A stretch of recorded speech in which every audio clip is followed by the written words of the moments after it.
வணக்கம். சுப்ரீம் செய்திகளுக்காக சி தரணி. புதுச்சேரியில் சட்டமன்ற தேர்தலில் மக்கள் தந்த விடையை முழுமையாக ஏற்கிறோம். காங்கிரஸ் தலைவர் வைத்திலிங்கம் எம்பி பேட்டி. புதுச்சேரியில் அமைதியான முறையில் தேர்தல் நடத்த ஒத்துழைப்பு வழங்கிய அனைவருக்கும் நன்றி தெரிவித்த தேர்தல் அதிகாரி. விக்சித் புதுச்சேரியை உருவாக்குவதிலும் மதிப்புமிக்க வழிகாட்டுதலின் கீழ் வளர்ச்சி பயணத்தை தொடரவும் ஆவலுடன் உள்ளோம். பிரதமர் நரேந்திர மோடிக்கு முதலமைச்சர் ரங்கசாமி கடிதம்.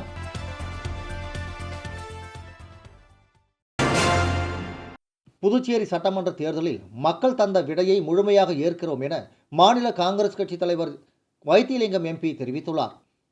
இது தொடர்பாக அவர் வெளியிட்டுள்ள வீடியோ பதிவில், நடந்து முடிந்த சட்டப்பேரவை தேர்தலில் காங்கிரஸ் கட்சியை சேர்ந்த அனைத்து தலைவர்களும் நண்பர்களும் தொண்டர்களும் பணியாற்றினர். வீரத்தோடு நம்முடைய வேட்பாளர்கள் பணியாற்றினர்.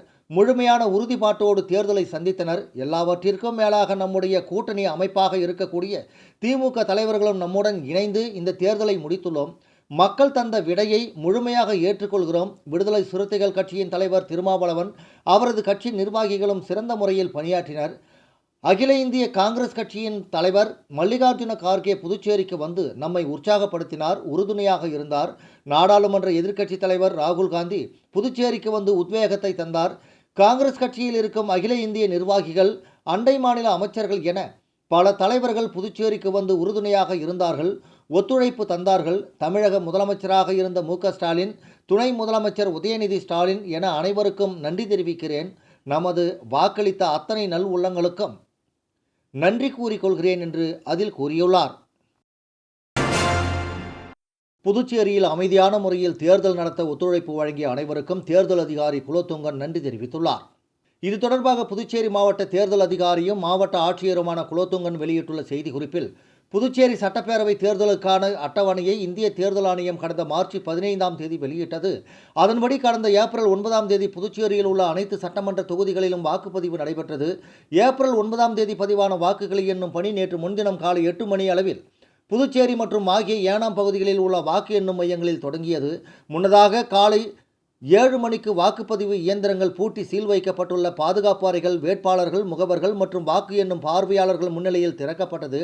அதனைத் தொடர்ந்து காலை 8 மணிக்கு தபால் வாக்குகள் எண்ணிக்கை தொடங்கியது. பின்னர் 30 நிமிடங்கள் கழித்து வாக்குப்பதிவு இயந்திரங்களில் பதிவான வாக்குகள் எண்ணும் பணி நடைபெற்றது. வாக்கு எண்ணிக்கை செயல்முறை நியமிக்கப்பட்ட பார்வையாளர்கள், வேட்பாளர்கள் மற்றும் அவர்களது அங்கீகரிக்கப்பட்ட பிரதிநிதிகள் முன்னிலையில் தொடங்கப்பட்டது. செயல்முறையின் நேர்மை மற்றும் வெளிப்படைத்தன்மையை உறுதி செய்வதற்காக போதுமான பாதுகாப்பு, கடுமையான நுழைவு கட்டுப்பாடுகள் மற்றும் நிர்ணயிக்கப்பட்ட வழிகாட்டுதல்களின் கடைபிடிப்பு உள்ளிட்ட அனைத்து தேவையான ஏற்பாடுகளும் செய்யப்பட்டிருந்தன. ஒவ்வொரு சுற்றிலும் எண்ணிக்கை திட்டமிட்ட முறையில் குறிப்பிட்ட எண்ணிக்கை மையங்களில் மேற்கொள்ளப்பட்டது. மின்னணு வாக்குப்பதிவு இயந்திரங்கள் மற்றும் விவிபாட் சீட்டுகள் தேர்தல் ஆணையம் வெளியிட்ட வழிகாட்டுதலுக்கு இணங்க கவனமாக கையாளப்பட்டு ஒவ்வொரு கட்டத்திலும் துல்லியமும் பொறுப்புணர்வும் உறுதி செய்யப்பட்டது. வாக்கு எண்ணும் பணி முழுவதும் வாக்கு எண்ணும் பார்வையாளர்களால் நெருக்கமாக கண்காணிக்கப்பட்டது. வாக்கு எண்ணும் அறைக்குள் அங்கீகரிக்கப்படாத நபர்களின் நுழைவை தடுப்பதற்காக இந்திய தேர்தல் ஆணையத்தின் புதிய முயற்சியாக வாக்கு எண்ணும் அறைக்குள் நுழைய அலுவலர்கள், வேட்பாளர்கள் மற்றும் முகவர்களுக்கு QR குறியீடு உள்ள புகைப்பட அடையாள அட்டை வழங்கப்பட்டு அவை மத்திய பாதுகாப்பு படையினரால் ஸ்கேன் செய்யப்பட்டு சரிபார்த்த பிறகே அனுமதி வழங்கப்பட்டது. இணையதளத்திலும் ஒவ்வொரு சட்டமன்ற தொகுதியின் வாக்குகள் முறையாக எண்ணப்பட்டு தேர்தல் பார்வையாளர்களின் ஒப்புதல் பெறப்பட்டு முடிவுகள் அறிவிக்கப்பட்டது. வெற்றி பெற்ற வேட்பாளர்கள் அனைவருக்கும் சம்பந்தப்பட்ட தேர்தல் நடத்தும் அதிகாரிகள் சான்றிதழ்களை வழங்கினர். இந்த தேர்தலை அமைதியான முறையில் வெற்றிகரமாக நடத்த ஒத்துழைப்பு வழங்கிய அனைத்து துறை அதிகாரிகள், பாதுகாப்பு பணியாளர்கள், வேட்பாளர்கள், அரசியல் கட்சியினர், பொதுமக்கள் மற்றும் தொடர்புடைய அனைவருக்கும் மாவட்ட நிர்வாகம் நன்றியை தெரிவித்துக் கொள்கிறது என்று அவர் கூறியுள்ளார்.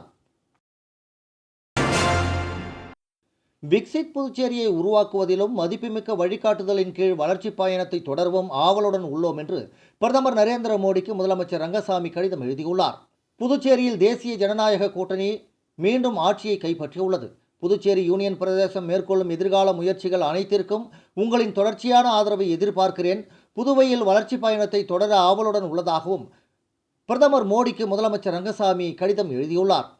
இது தொடர்பாக பிரதமர் மோடிக்கு முதலமைச்சர் ரங்கசாமி அனுப்பியுள்ள கடிதத்தில், புதுச்சேரி மக்கள் சார்பாக உங்களின் அன்பான வார்த்தைகளுக்கும் தொடர்ச்சியான ஆதரவிற்கும் எனது மனமார்ந்த நன்றியை தெரிவித்துக் கொள்கிறேன். இன்றைய வரலாற்று சிறப்புமிக்க மக்கள் ஆணை உங்களின் தொலைநோக்கு பார்வை கொண்ட தலைமைக்கும் புதுச்சேரி பிரதேசத்தை மாற்றி அமைத்த இரட்டை எஞ்சின் ஆட்சி முறைக்கும் கிடைத்த ஒரு மகத்தான அங்கீகாரமாகும். புதுச்சேரி மக்கள் தீர்க்கமாக தீர்ப்பளித்துள்ளனர். வளர்ச்சி, வெளிப்படைத்தன்மை மற்றும் முன்னேற்றம் ஆகியவற்றில் தேசிய ஜனநாயக கூட்டணியின் சாதனைகள் மீது நம்பிக்கை வைத்த ஒவ்வொரு குடிமகனுக்கும் இந்த வெற்றி சொந்தமானது. கடந்த 5 ஆண்டுகளாக மக்கள் நலன் சார்ந்த நலத்திட்டங்களையும் குறிப்பிடத்தக்க உள்கட்டமைப்பு வளர்ச்சியையும் வழங்குவதற்கு உதவிய உங்களின் தொடர்ச்சியான வழிகாட்டுதலே எங்களின் மிகப்பெரிய பலமாக இருந்து வந்துள்ளது. தொடர்ந்து 2வது முறையாக பதவியேற்கும் வேளையில் நமது மக்களின் எதிர்பார்ப்புகளை நிறைவேற்றுவதிலும் வளர்ச்சி பெற்ற இந்தியா குறித்த உங்களின் தொலைநோக்கு பார்வைக்கு பங்களிக்கும் ஒரு விக்சித் புதுச்சேரியை உருவாக்குவதிலும் நாங்கள் உறுதியாக இருக்கிறோம். தங்களது மதிப்புமிக்க வழிகாட்டுதலின் கீழ் எங்களது வளர்ச்சி பயணத்தை தொடர ஆவலுடன் உள்ளோம். தங்களின் தலைமைத்துவத்திற்கும் புதுச்சேரி மக்களுக்கும் எப்போதும் துணை நிற்பதற்கு, மேலும் தேர்தலில் புதுச்சேரியில் பெரும் வெற்றிகளை எட்டுவதற்கு அனைத்து உதவிகளும் வழங்கிய பிரதமருக்கு எனது மனமார்ந்த நன்றியை தெரிவித்துக் கொள்கிறேன். தேர்தலுக்காக புதுச்சேரிக்கு நீங்கள் மேற்கொண்ட பிரச்சாரம் மற்றும் சாலை பேரணிக்காக நான் தனிப்பட்ட முறையில் உங்களுக்கு நன்றி கூற விரும்புகிறேன். அவை எங்கள் தொண்டர்களை ஊக்குவித்து வாக்காளர்களிடையே நம்பிக்கையை ஏற்படுத்தி இந்த தீர்க்கமான மக்கள் வெற்றியை சாத்தியமாக்கின. பொதுமக்களுக்கும் நாட்டிற்கும் நன்மை பயக்கும் வகையில் புதுச்சேரி யூனியன் பிரதேசம் மேற்கொள்ளும் எதிர்கால முயற்சிகள் அனைத்திற்கும் உங்களின் தொடர்ச்சியான ஆதரவை எதிர்பார்க்கிறேன் என்று அந்த கடிதத்தில் கூறியுள்ளார். புதுச்சேரி சட்டமன்ற தேர்தலில் என்ஆர் காங்கிரஸ் சார்பில் போட்டியிட்டு வெற்றி பெற்ற வேட்பாளர் நாராயணசாமி வெற்றி பெற்ற சில மணி நேரங்களுக்குள் மக்கள் சேவையில் ஈடுபட்ட சம்பவம் சமூக வலைதளங்களில் வைரலாகி வருகிறது. புதுச்சேரி சட்டசபை தேர்தலில் என்ஆர் காங்கிரஸ் சார்பில் போட்டியிட்டு வெற்றி பெற்ற வேட்பாளர் நாராயணசாமி வெற்றி பெற்ற சில மணி நேரங்களுக்குள் மக்கள் சேவையில் ஈடுபட்ட சம்பவம் சமூக வலைதளங்களில் வைரலாகி வருகிறது. நேற்று இரவு திடீரென பெய்த கனமழையால் அவரது தொகுதிக்குட்பட்ட பல பகுதிகளில் மழைநீர் தேக்கம் மற்றும் சாலைகள் சேதம் போன்ற பிரச்சனைகள் ஏற்பட்டன. இதனைத் தொடர்ந்து வெற்றி பெற்ற 24 மணி நேரத்திற்குள் நாராயணசாமி நேரில் சென்று பாதிக்கப்பட்ட பகுதிகளை ஆய்வு செய்தார்.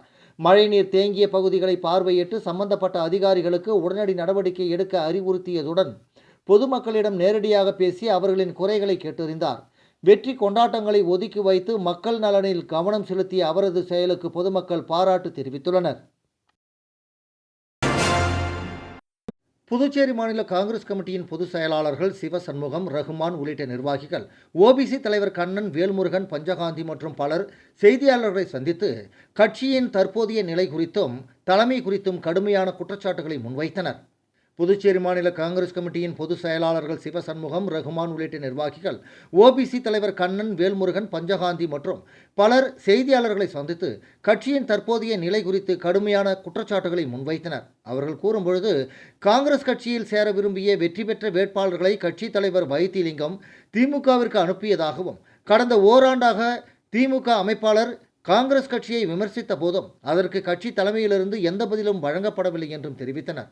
மேலும் 2026ஆம் ஆண்டு புதுச்சேரியில் காங்கிரஸ் ஆட்சி அமைக்க வேண்டும் என்பதற்காக நிர்வாகிகள் பல்வேறு முயற்சிகள் எடுத்ததாகவும், குறைந்தபட்சம் 20 தொகுதிகளில் போட்டியிட வேண்டும் அல்லது தனித்து போட்டியிட வேண்டும் என மேலிடத்திற்கும் ராகுல் காந்தி அவர்களிடமும் வலியுறுத்தியதாகவும் கூறினர்.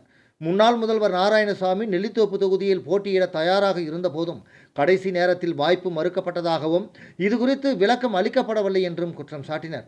உழவர்கரை தொகுதியில் முன்னாள் துணை சபாநாயகர் பாலனை போட்டியிட வைக்க வேண்டுமென பலமுறை கோரிக்கை விடுக்கப்பட்ட போதும் அது ஏற்கப்படவில்லை என்றும், கட்சி தலைவர் வைத்திலிங்கம் தனது விருப்பப்படி வேட்பாளர் தேர்வில் செயல்பட்டதாகவும் தெரிவித்தனர்.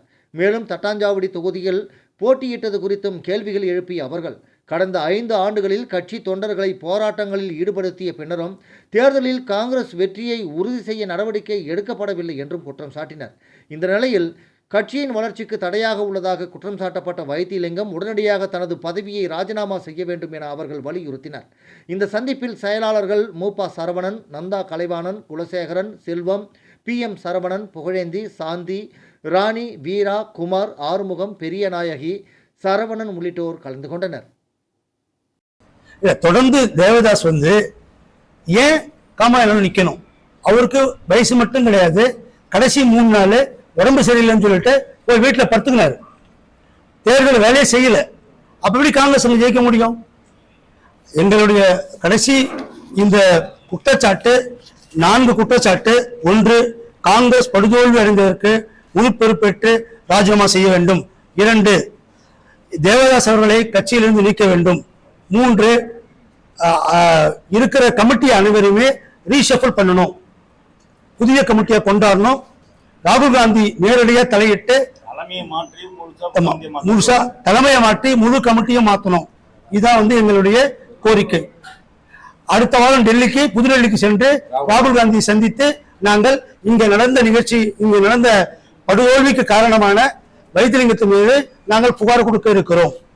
புதிய தலைவராக ராகுல் காந்தி யாரை சொல்றாரோ வைத்திலிங்கத்தை தவிர, வைத்திலிங்கம் சொல்றவங்களை தவிர யாரை சொன்னாலும் நாங்கள் ஏற்றுக்கொள்வோம். இளைஞர்களுக்கு வாய்ப்பு வேண்டும் என்பதை நாங்கள் கோரிக்கை வைப்போம். விநாயகா மிஷனின் விம்ஸ் வளாக அலைடு ஹெல்த் சயின்ஸ் கல்லூரியின் முன்னாள் மாணவர்கள் சங்கத்தின் மூலம் முன்னாள் மாணவர்கள் சந்திப்பு நிகழ்ச்சி கல்லூரி வளாகத்தில் நடத்தப்பட்டது. விநாயகா மிஷனின் விம்ஸ் வளாக அலைடு ஹெல்த் சயின்ஸ் கல்லூரியின் முன்னாள் மாணவர்கள் சங்கத்தின் மூலம் முன்னாள் மாணவர்கள் சந்திப்பு நிகழ்ச்சி கல்லூரி வளாகத்தில் நடத்தப்பட்டது. இந்த நிகழ்வில் கல்லூரியில் 2010ஆம் ஆண்டு படித்த மாணவர்கள் பலர் தங்கள் குடும்பத்துடன் பங்கேற்றனர். நிகழ்ச்சிக்கு கல்லூரியின் டீன் பேராசிரியர் டாக்டர் செந்தில்குமார் தலைமையேற்று வழிநடத்தினார். முன்னதாக நிகழ்ச்சிக்கு வருகை புரிந்தோரை முன்னாள் மாணவர் சங்கத்தின் நிகழ்ச்சி ஒருங்கிணைப்பாளர் விக்னேஸ்வரா அவர்கள் வரவேற்று பேசினார். தொடர்ந்து சங்கத்தின் நலன் அதிகாரி ஆண்டனி ரூபன் சங்கத்தின் செயல்பாடுகள் குறித்தும் துணைத் தலைவர் அஜித்குமார் கல்லூரியின் வளர்ச்சி குறித்தும் எடுத்துரைத்தனர். தொடர்ந்து கல்லூரியை சேர்ந்த முன்னாள் மாணவர்கள் தங்களின் கல்லூரி கால நினைவுகளை அனைவரிடத்தும் பகிர்ந்து கொண்டனர். மேலும் தங்களின் அன்பினை வெளிப்படுத்தும் விதமாக அன்பளிப்பையும் வழங்கினர். இதனை முன்னிட்டு பல்வேறு கலை நிகழ்ச்சிகளும் நடத்தப்பட்டது. நிகழ்ச்சியின் முடிவில் சங்கத்தின் பொருளாளர் டாக்டர் ஹரிஷ்குமார் நன்றியுரை வழங்கினார். இதற்கான அனைத்து ஏற்பாடுகளையும் கல்லூரியின் முன்னாள் மாணவர் சங்கத்தின் உறுப்பினர்கள் அனைவரும் சிறப்பாக செய்திருந்தனர். விளம்பர இடைவேளைக்கு பிறகு செய்திகள் தொடரும்.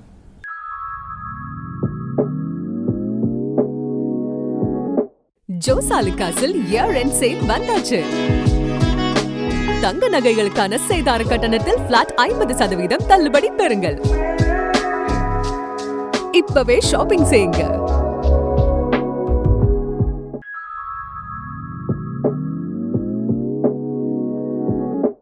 ஜோசாலுகாஸில் இயர் எண்ட் சேல் வந்தாச்சு. தங்க நகைகளுக்கான சேதார கட்டணத்தில் பிளாட் 50% தள்ளுபடி பெறுங்கள். இப்பவே ஷாப்பிங் செய்யுங்க. செய்திகள் தொடர்கின்றன. சித்ரா பௌர்ணமியை முன்னிட்டு கல்வே பங்களா ஸ்ரீ துலுக்கானத்தம்மன் உடனுரை கம்பீஸ்வரர் ஆலயத்தில் நடைபெற்ற சிறப்பு பூஜையில் திரளான பக்தர்கள் கலந்து கொண்டு சாமி தரிசனம் செய்தனர். புதுச்சேரி கோவிந்தசாலை கல்வே பங்களாவில் அமைந்துள்ள அருள்மிகு ஸ்ரீ துலுக்கானத்தம்மன் உடனுரை கம்பீஸ்வரர் ஆலயத்தில் சித்ரா பௌர்ணமியை முன்னிட்டு அம்மன் மற்றும் சிவபெருமானுக்கு சிறப்பு பூஜை செய்யப்பட்டது. முன்னதாக பல்வேறு திரவியங்களால் அபிஷேகம் செய்யப்பட்டு மலர்களால் அலங்கரிக்கப்பட்டு மகா தீபாராதனை காண்பிக்கப்பட்டது. இந்த நிகழ்ச்சியில் திரளான பக்தர்கள் கலந்து கொண்டனர். விழாவில் பங்கேற்ற பக்தர்களுக்கு பிரசாதம் வழங்கப்பட்டது. விழாவிற்கான ஏற்பாடுகளை 30 ஆண்டுகளாக தொண்டு செய்து வரும் ராஜேஷ் சிறப்பாக செய்திருந்தார்.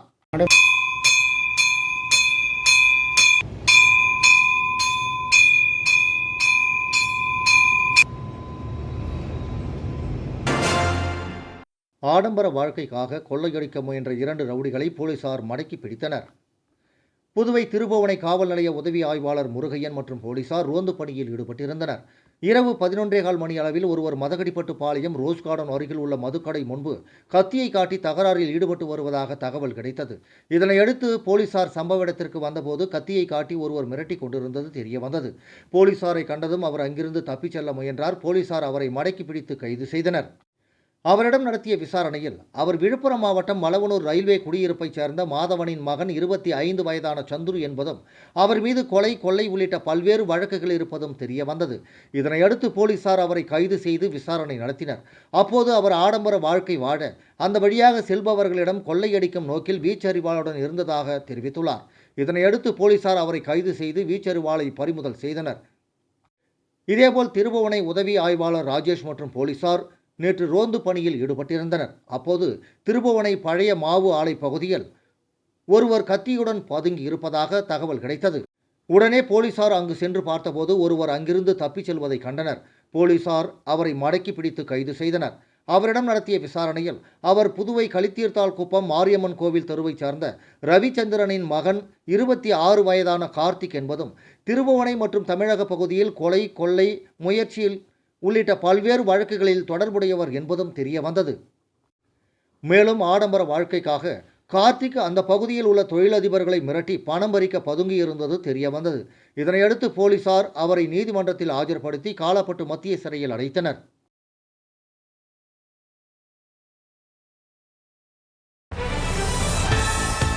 புதுச்சேரியில் சட்டமன்ற தேர்தலில் மக்கள் தந்த விடையை முழுமையாக ஏற்கிறோம். காங்கிரஸ் தலைவர் வைத்திலிங்கம் எம்பி பேட்டி. புதுச்சேரியில் அமைதியான முறையில் தேர்தல் நடத்த ஒத்துழைப்பு வழங்கிய அனைவருக்கும் நன்றி தெரிவித்த தேர்தல் அதிகாரி. விக்சித் புதுச்சேரியை உருவாக்குவதிலும் மதிப்புமிக்க வழிகாட்டுதலின் கீழ் வளர்ச்சி பயணத்தை தொடரவும் ஆவலுடன் உள்ளோம். பிரதமர் நரேந்திர மோடிக்கு முதலமைச்சர் ரங்கசாமி கடிதம்.